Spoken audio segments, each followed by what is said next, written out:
Initialement, les attaquants visaient les grosses sociétés parce qu'ils pouvaient en tirer beaucoup d'argent.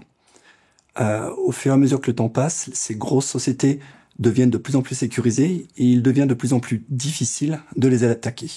C'est la raison pour laquelle les attaquants se sont tournés vers les petites entreprises pour lesquelles il y aura moins de protection.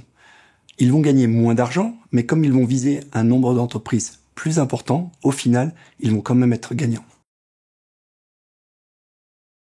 Au début des années 90, les attaquants étaient des personnes isolées.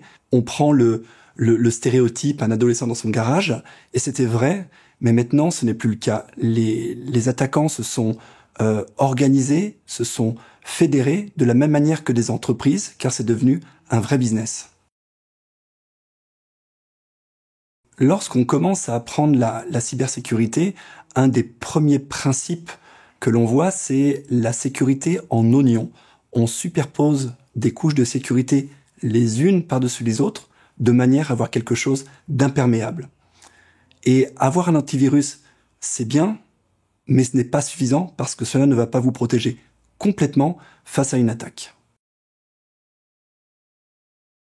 Les entreprises IT fournissent des services informatiques. Elles fournissent des infrastructures, des ordinateurs. La cybersécurité, c'est un autre domaine. C'est quelque chose de différent de l'IT, mais totalement complémentaire. L'IT va vous fournir l'outil et la cybersécurité va vous fournir la défense contre les attaques. Donc, ce sont deux domaines différents, mais qui marchent main dans la main.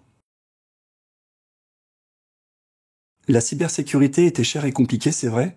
Ce n'est plus le cas, car il existe maintenant des solutions pragmatiques, efficaces et pas chères pour les petites entreprises.